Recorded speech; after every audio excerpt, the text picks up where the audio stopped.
అందులో మేధావులందరినీ కూడా పిలిచి అసలు ఈ సెజ్ చట్టం అంటే ఏంటి, ఎందుకు వస్తుంది, ఈ ప్రత్యేక ఆర్థిక మండలి అంటే ఏంటని వివరించి చెప్పడం జరిగింది. అయితే జీవన్ అన్నట్టు ఇక్కడ మహబూబ్ నగర్ నుంచి ఉన్న కార్యకర్తలు యాక్టివ్ గా లేకపోవడం ఒక అంశము. అయితే ఈ ప్రత్యేక ఆర్థిక మండలి చరిత్ర తీసుకుంటే 30% డబ్బులు ఉన్నాయంట భారతదేశంలో చాలా మంది దగ్గర.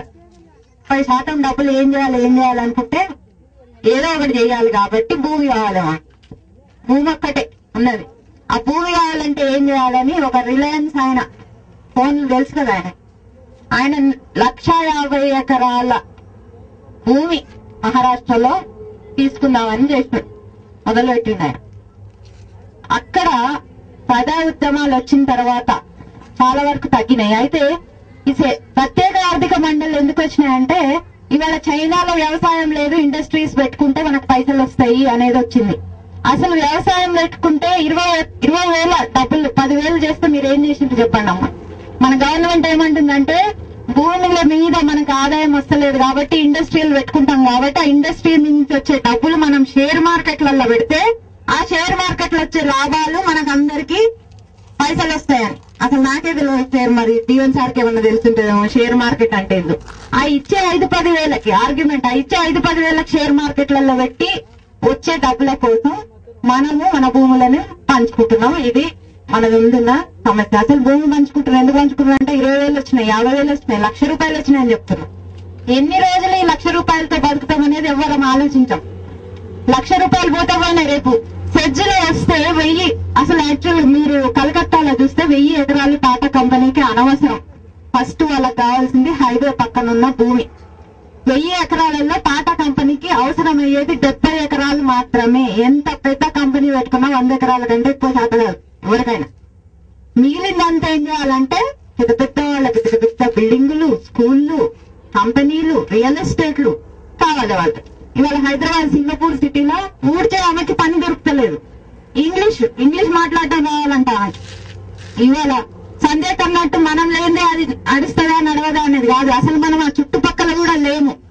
ఒకవేళ ఎవరికన్నా ఈ 1000, 2,000, 3,000 ఎకరాలలో ఇండ్లు ఉంటే ఆ ఇండ్లలో ఉన్న వాళ్ళు కుక్కకు అది కడతారు కదా, అట్లా ఒక ఐడెంటిటీ కార్డు వేసుకొని తిరగాలి అక్కడ. మనం కూడా మన ఇంట్లో మన భూమిలో మన ఐడెంటిటీ కార్డు వేసుకొని తిరగాలి. ఒకవేళ ఇల్లు ఉంటే అది కూడా ఎన్ని రోజులు ఉంటుందో ఎవరికి తెలియదు.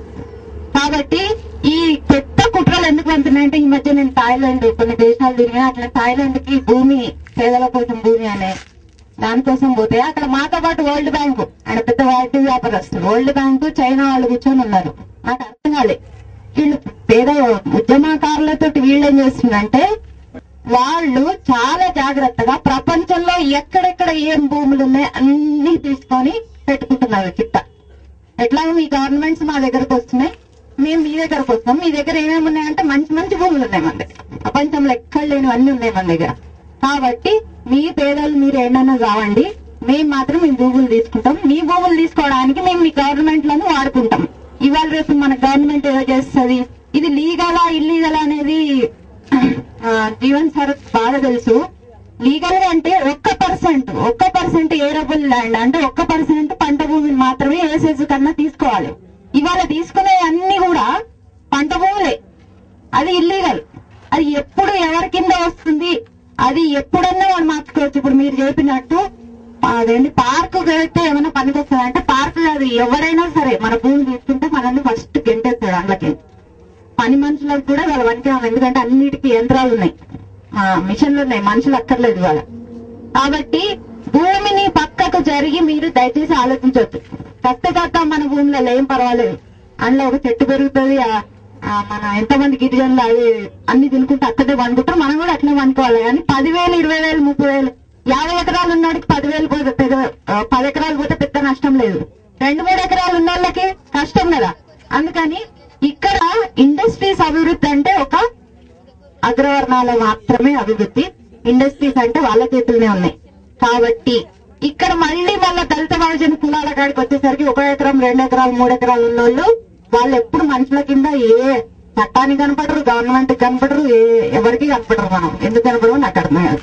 ఇంకొక కోణము, ఎస్సీ సెట్లు వస్తే మహిళలకు ఏమైతుంది, ఆడవాళ్ల పరిస్థితి ఏంది? వాళ్ళ మీరు హైదరాబాద్ వస్తే చూడండి, ఎక్కడన్నా గుడిసె వేసుకున్నాం, ఒక గుడిసె దగ్గర మీరు నిలబడి చూస్తే టాయిలెట్స్ ఉండవు.